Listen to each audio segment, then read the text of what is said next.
Evangelho de João, capítulo de número 20.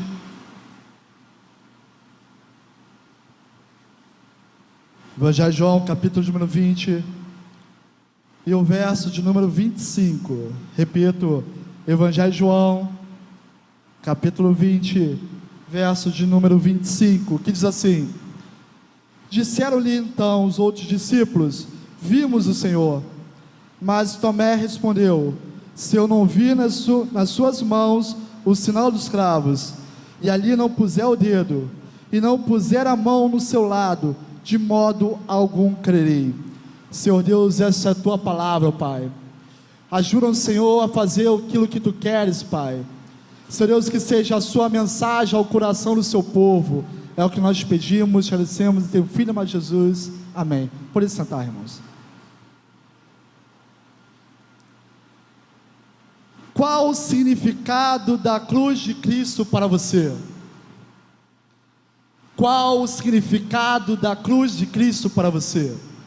Temos, nos últimos dias, estudado bastante sobre a cruz, estudado muito sobre esse significado. E provavelmente, se eu fosse te perguntar qual é esse significado, você diria que é vida. E você está correto. De fato, quando olhamos para a cruz, e é para a cruz de Cristo, nós vemos vida como resposta. Mas quando nós analisamos, por exemplo, que a cruz, na verdade, é um instrumento de condenação, é um instrumento de execução, que somente criminosos e dos mais altos criminosos eram destinados àquela execução, nós começamos a ver não um instrumento de vida, mas na verdade de morte. Quando nós lembramos a condição do homem, a partir da queda de Adão, a partir da aliança que Adão tem para com Satanás, e a partir disso, a condição do homem era uma condição de como pecador, de separado com Cristo, de separado por Deus, debaixo do domínio de Satanás. Nós olhamos para a cruz por esse prisma e não vemos morte e não vida. Por quê? Quando nós olhamos para a cruz, nós vemos então vida. Irmão, quero que você entenda.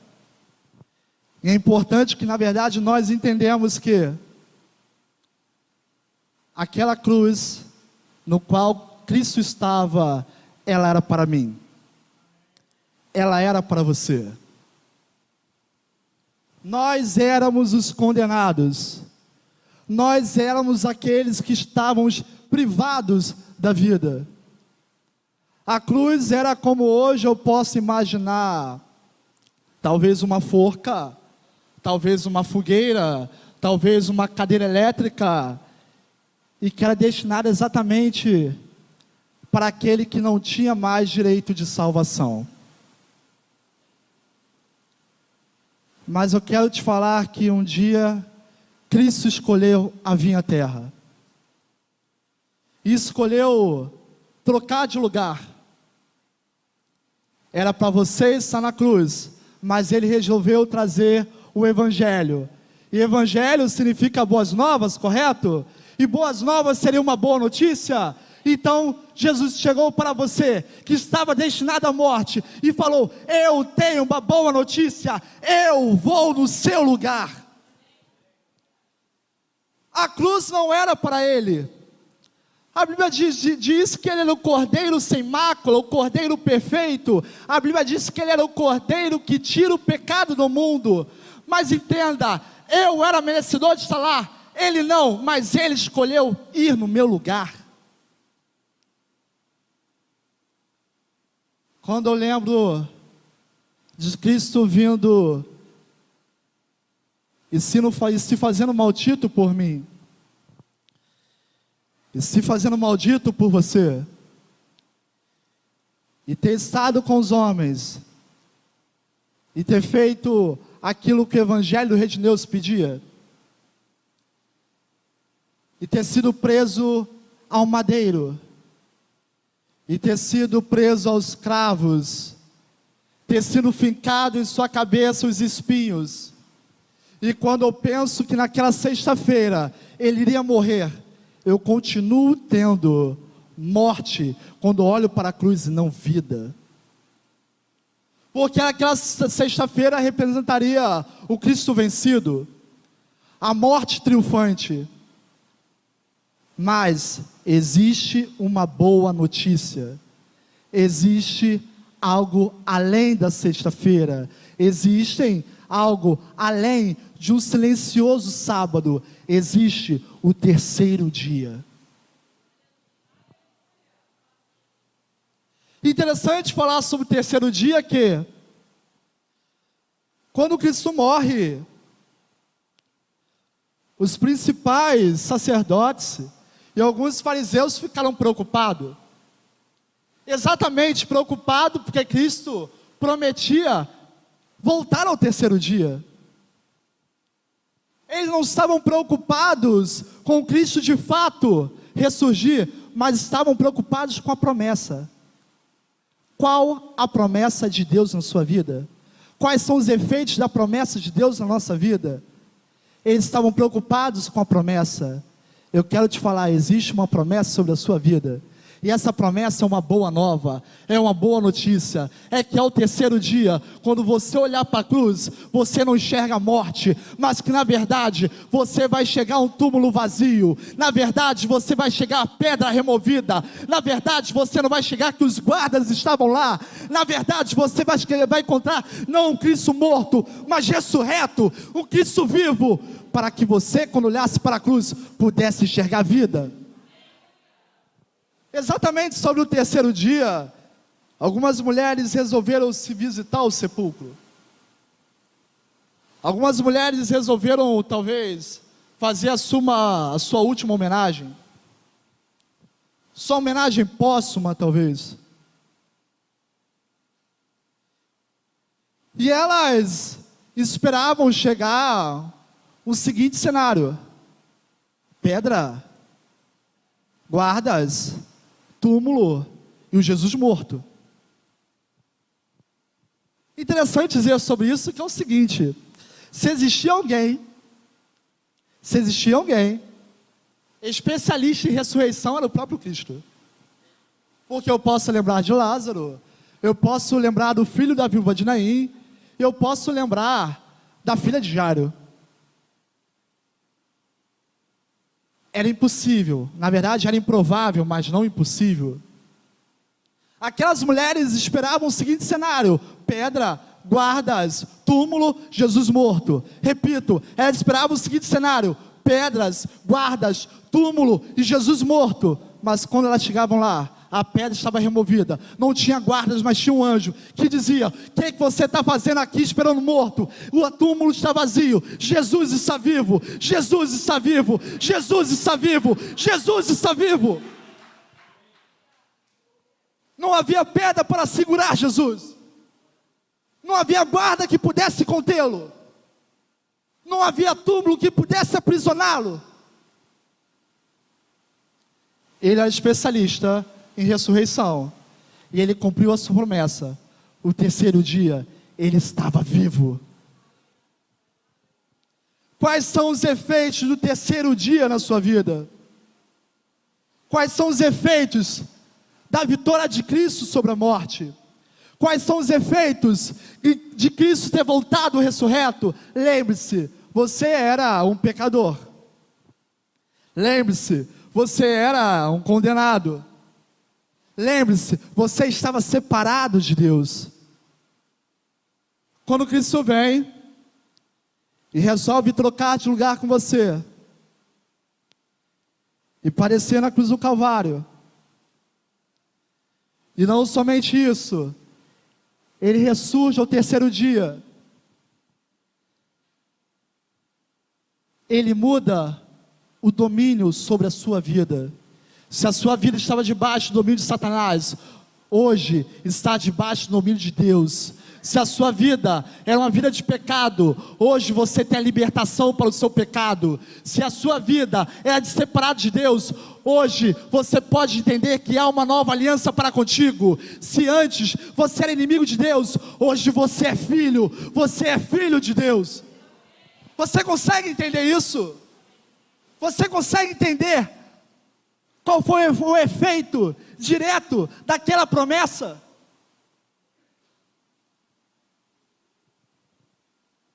Aqueles sacerdotes estavam preocupados com aquela promessa. E de fato estavam. Mas o interessante é o seguinte: aquela promessa se cumpriu e alcançou a sua vida e alcançou a minha vida. Por isso nós estamos aqui. Tem outro detalhe muito interessante sobre o terceiro dia. O apóstolo Paulo, em 1 Coríntios 15, ele fala o seguinte: se Cristo não tivesse ressuscitado, ou seja, se ele não voltasse ressurreto, seria em vão a minha pregação, a nossa pregação e a nossa fé. Entenda, se não houvesse terceiro dia, se tudo parasse na sexta-feira, tudo que nós estamos fazendo aqui hoje seria inútil. O seu louvor seria inútil. A sua adoração seria inútil. Eu estar aqui trazendo essa mensagem seria inútil. Mas existe uma terça-feira, um terceiro dia. Existe um domingo, no qual ele voltou à vida. E sabe para quê? Para que o seu louvor encontrasse um Deus vivo. Para que a sua adoração encontrasse um Deus vivo. Para que a sua pregação encontrasse um Deus vivo. Para que a sua vida fosse de fato a vida conforme o que Deus vivo queria. Entenda uma coisa: nós morremos com Ele naquela sexta-feira, mas nós voltamos com Ele em uma nova vida ao terceiro dia. A sua fé não é inútil. A sua fé não é vã. E porque eu quis, na verdade, falar sobre fé inútil, sobre fé vã, e escolhi exatamente Tomé para falar sobre isso. Vamos ler novamente a primeira sentença do verso 25. Na verdade, eu quero ler exatamente a resposta que Tomé deu. Observe que ele fala assim, se eu não vir nas suas mãos o sinal dos cravos.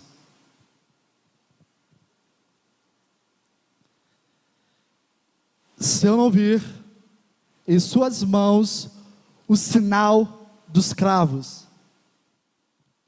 Essa palavra sinal é uma palavra muito interessante nesse contexto.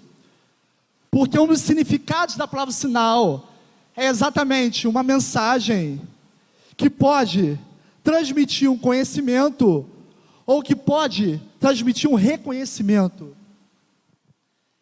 Essa palavra sinal que ele está falando aí, na verdade, é sobre uma marca.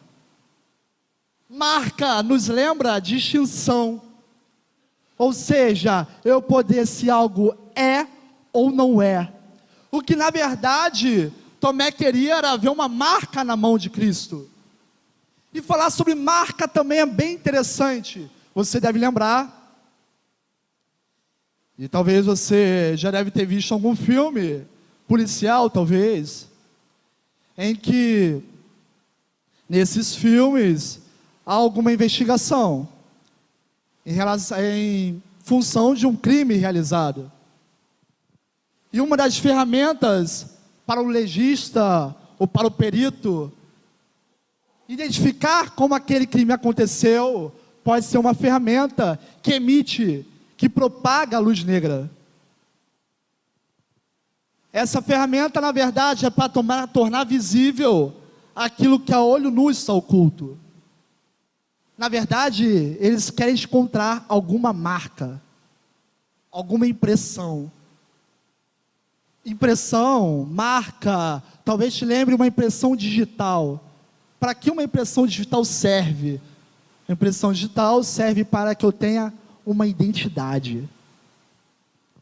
Porque na verdade Tomé, quando diz aquilo sobre o sinal na mão de Cristo, ele fala na verdade uma marca, e de uma marca que identificasse o Cristo morto naquela cruz, que identificasse o Cristo morto naquele madeiro.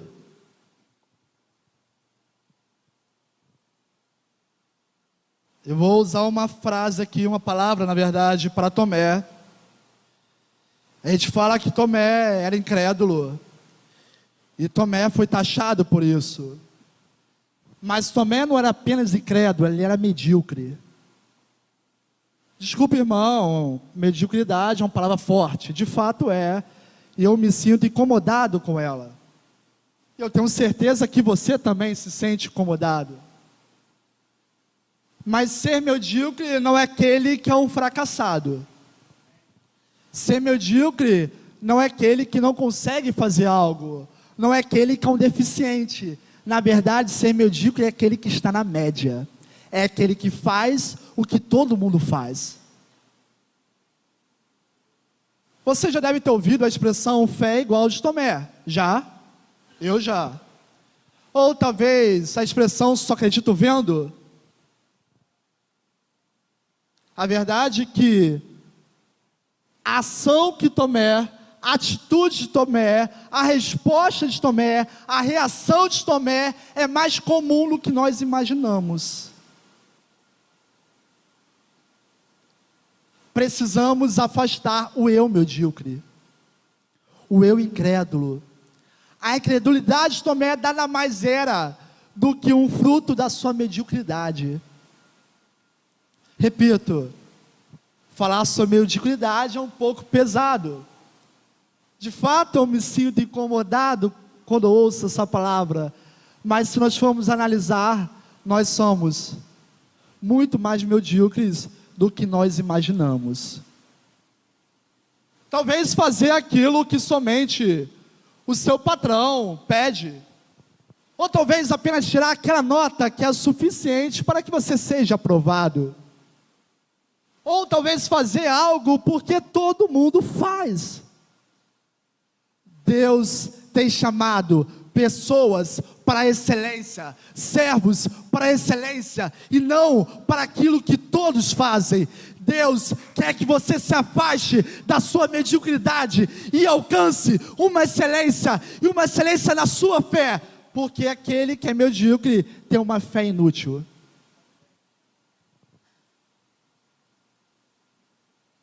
Você está entendendo? Você está entendendo? Amém.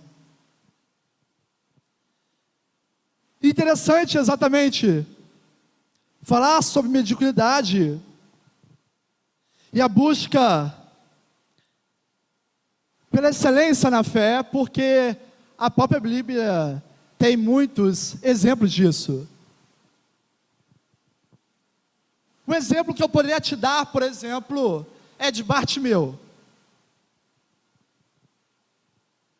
Bartimeu tinha uma limitação, correto? Bartimeu, ele era cego, ele era pedinte. A sua limitação era clara. Mas ele ouviu falar que um Jesus estava passando. Observe o seguinte, ele ouviu falar que Jesus estava passando. Mas Jesus não estava sozinho, tinha uma multidão.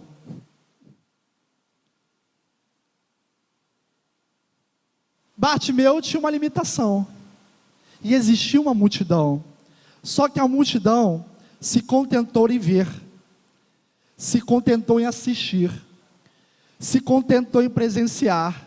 Bartimeu não, ele não estava conformado com a sua limitação, nem com a sua condição.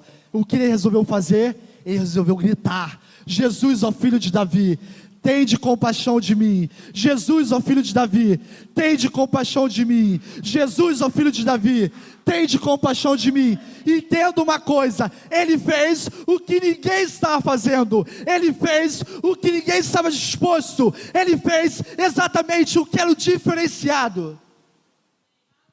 Te pergunto, quem foi abençoado? A multidão, alguém na multidão ou Bartimeu?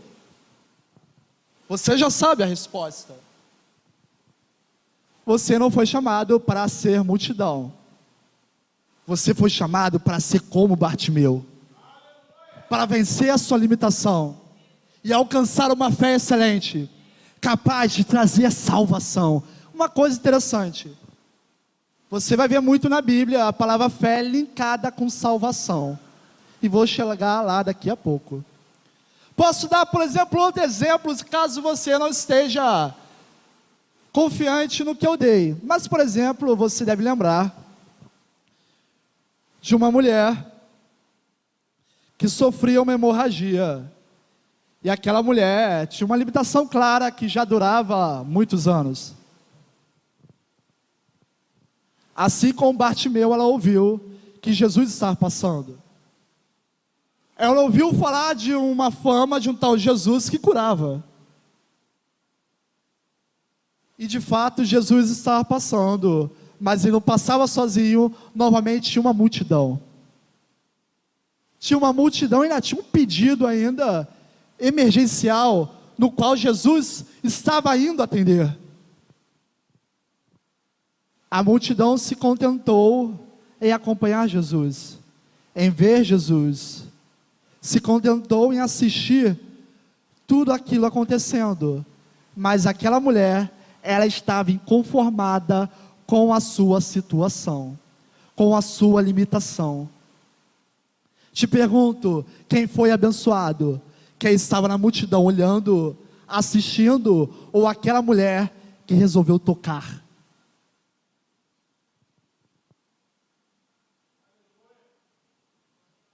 Deus não nos chamou para sermos medíocres como aqueles que estavam na multidão. Apenas olharmos, apenas observarmos, apenas assistirmos, apenas sermos participantes de longe. Deus te chamou para que você pudesse tocar, e tocar de onde sai o poder, de onde sai a autoridade, de onde sai a virtude, a ponto que você pode presenciar o milagre, e o milagre no qual você é participante. Afaste-se do eu medíocre, alcance excelência, como aquela mulher alcançou. Eu posso te dar também um outro exemplo. Jesus, quando estava passando, alguns leprosos começaram a gritar e pediram misericórdia sobre a situação deles. Você deve lembrar que os leprosos, eles eram excluídos, eles eram marginalizados da sociedade. Não era apenas uma doença que causava dor física, mas também e principalmente social. Jesus curou aqueles homens a partir de uma ordem. Uma ordem foi dada, eles obedeceram aquela ordem e eles foram curados. Tinham quantos lá? Tinham 10, correto? Quantos voltaram para agradecer? Quantos voltaram para se prostrar? Quantos voltaram para agradecer pela cura? Quantos voltaram para glorificar a Deus? Apenas um. Um que entendia que a sua fé não era baseada na mediocridade, mas sim na excelência. Um que entendia qual foi o favor de Cristo sobre a vida dele. Um que entendia bem o que é a palavra graça. Um voltou. Te pergunto, de fato, quem foi abençoado? Aquele um ou os outros 9? Talvez você fale assim, Felipe, peraí, todos foram curados, mas apenas um alcançou salvação. Eu sempre gosto de falar que ser curado é bom, mas ter a salvação é muito melhor. Eu tenho certeza que você entende isso. Ou seja, o que eu estou na verdade falando, e nós estamos falando constantemente sobre fé nesse mês. A igreja Deus e Cristo, constantemente, esse ano vem falando sobre fé, porque é o seguinte, não podemos estar linkados conforme o mundo pensa, conforme a limitação do seu pensamento, mas que na verdade, nós temos que estar guiados pela fé que Deus nos coloca, ou seja, os seus princípios, os seus valores, não são como no mundo, mas são conforme de Deus. Não adianta eu pensar conforme o mundo pensa. Não adianta eu me basear conforme o mundo se baseia. Entenda, eu não sou mais do mundo conforme você não é mais desse mundo. Não estamos mais debaixo do domínio desse mundo. É muito bom entendermos uma coisa sobre princípio. Talvez, se você for na minha casa, existem algumas regras, eu estabeleço algumas questões. E, logicamente, você como visitante, se fosse a minha casa, seria que está debaixo sobre esse domínio, vamos dizer assim, sobre essa regra. O mundo, ela tem outra regra, outros princípios. Mas o que eu quero falar sobre o princípio divino é algo simples. Princípios divinos são imutáveis. E simples seria por quê? Porque Deus não muda. Princípios imutáveis de um Deus imutável. Irmão, não tem para onde você correr. Não adianta você achar que você pode fazer como Pedro fez. Vou voltar a ser pescador. Irmão, desculpa, já era. Quando você entrega a sua vida, já era. Você não vive mais para você, mas você vive para Cristo. Amém? Você entende isso? E entender exatamente aquilo que nós fazemos neste mundo é de vital importância.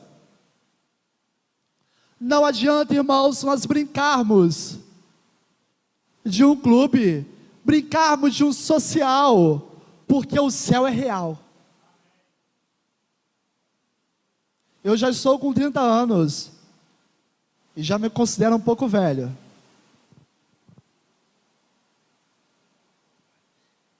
E tem uma coisa aqui, eu não sei mais quantos anos de vida eu tenho. Talvez sejam bem poucos. Mas, apesar de eu ter projetos, eu ter sonhos, o que tem que ficar, de fato, no meu coração, é que o céu é real. E é para lá que eu quero ir. Se eu brincar aqui, de ser discípulo de Cristo, o céu não irá brincar conosco.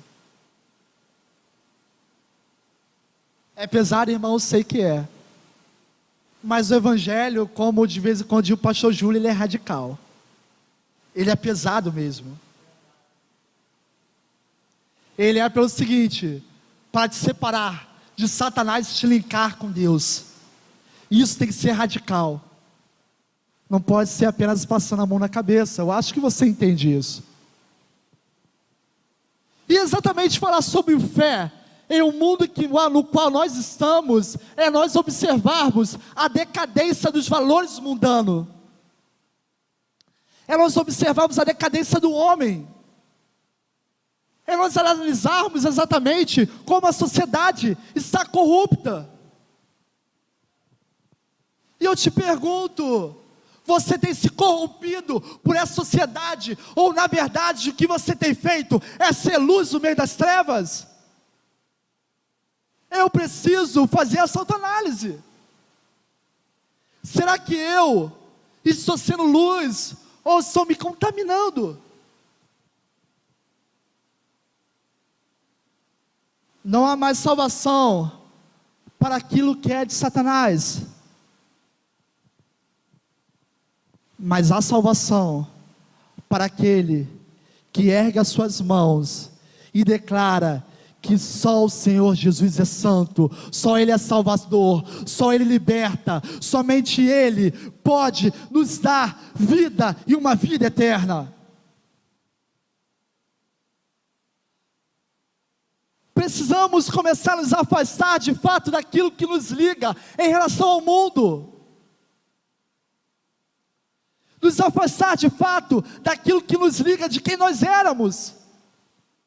Nos afastar de fato daquilo que nos liga ao velho homem. Jesus te chamou para viver a novidade de vida. Diga novidade de vida. Diga novidade de vida. Diga novidade de vida. Seguinte, não adianta viver conforme o passado.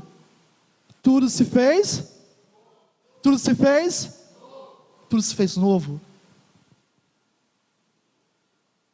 Então uma coisa, não adianta eu querer retroceder. Não adianta eu querer voltar atrás. E ter uma coisa, você é um testemunho. Deus te chamou para que você fosse um testemunho. Para que através de você, o Evangelho continuasse a ser anunciado. Eu falei que o Evangelho são boas notícias, correto? São boas notícias de salvação em um mundo corrompido. Você consegue entender isso? Você consegue entender de fato qual o peso da sua trajetória enquanto você estiver neste mundo? Que na verdade nós não somos apenas assistentes, ou apenas estamos olhando as coisas acontecerem, ou estamos olhando a vida nos levar, mas que na verdade você não é uma multidão, na verdade você tem a participação ativa na obra de Deus. Deus quer que você seja discípulo. Você quer ser discípulo? Quantos querem ser discípulos aqui? O discípulo não é a multidão. Precisamos nos afastar do que retrata a multidão, do que identifica a multidão, e começar a ser retratado, identificado como quem é discípulo. Qual a tua marca? Qual é a sua marca neste mundo? Interessante entendermos e falarmos sobre marca, porque foi exatamente o que Tomé quis ver em Jesus. Eu te pergunto, qual é a tua marca? Qual marca você tem carregado? É a marca do mundo? É a marca da corrupção? É a marca do pecado? Ou é a marca de Cristo? É a marca que te lembra da cruz do Calvário, que te lembra dos escravos, que te lembra do madeiro, mas que também te lembra do terceiro dia, no qual Cristo está ressurreto, e que te faz lembrar que você está vivendo novidade de vida? Qual é a sua marca? Como você é identificado? Devemos possuir a marca de Cristo em nossas vidas. Você entende isso? A marca, entenda, quando eu falo de marca que causa distinção, é uma marca visível. Jesus era, entenda isso, Jesus era a imagem visível de Deus. Você é um discípulo de Cristo. Você é a imagem de Deus, conforme você foi feito.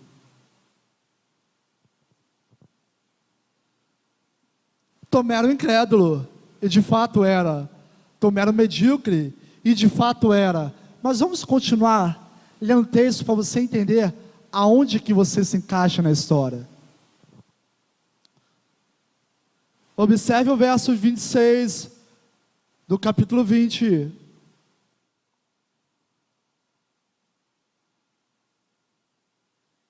E que diz assim: passaram 8 dias, estavam outra vez ali reunidos os seus discípulos, e Tomé com eles. Estando as portas trancadas, veio Jesus, pôs-se no meio e disse-lhe: paz seja convosco. E logo disse Tomé: põe aqui o dedo, e vê minhas mãos. Chega também a mão e põe no meu lado. Observa o seguinte, Jesus está dizendo a Tomé: não seja incrédulo, mas crente. Eu poderia inverter essa frase, sem perda nenhuma no sentido, e Jesus falando para Tomé o seguinte: Tomé, não seja medíocre, seja excelente, creia. Observa o verso seguinte, porque ele disse o seguinte: vai exatamente chegar a você, e chegar a minha pessoa. Respondeu-lhe Tomé: Senhor meu e Deus meu. Disse-lhe Jesus: porque me viste e creste. Bem-aventurado o que não viram mas creram. Em um momento da sua trajetória, você encontrou Cristo.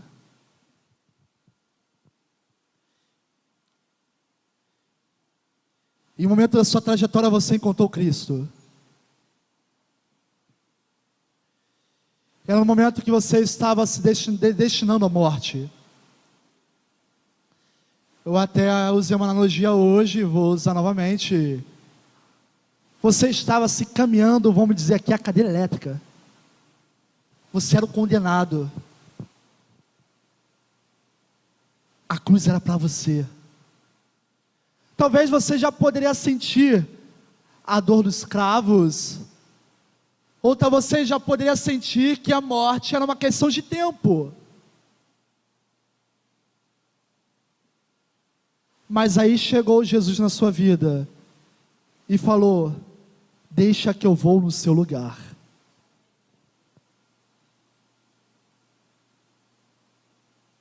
Não sei se você entende isso. Eu era merecedor de estar lá. Era para eu estar lá. Mas Ele decidiu ir no meu lugar. Ele decidiu ir no meu lugar. E não apenas morrer por mim, mas também me dar liberdade. Eu não era mais o condenado, mas agora eu sou um homem livre. Eu não era mais um homem amarrado, eu agora sou livre. Eu não era mais um homem destinado à morte, mas eu era um homem que pôde experimentar vida. Ele escolheu ir no seu lugar, sendo não você merecedor. Qual o significado da cruz de Cristo na sua vida? Você agora sem dúvida consegue enxergar a vida? Você consegue enxergar que a morte estava destinada a você? Você consegue enxergar que aquilo era para você? Mas você pode lembrar o seguinte: alguém te amou de uma forma tão grande, mas tão grande que morreu por você. E talvez você esteja aqui e ainda não conheça Jesus. Ainda não conheça esse Jesus. Ainda não tenha ouvido falar desse amor. Ou talvez tenha já até ouvido, mas não tenha dado de fato crédito. E talvez hoje você possa olhar e falar: de fato, a cruz era para mim. E consiga entender que Ele de fato trocou de lugar para contigo. E talvez você queira hoje, na verdade, fazer o seguinte: Senhor, eu quero entregar minha vida a Ti, assim como Tu entregaste a Tua vida por mim.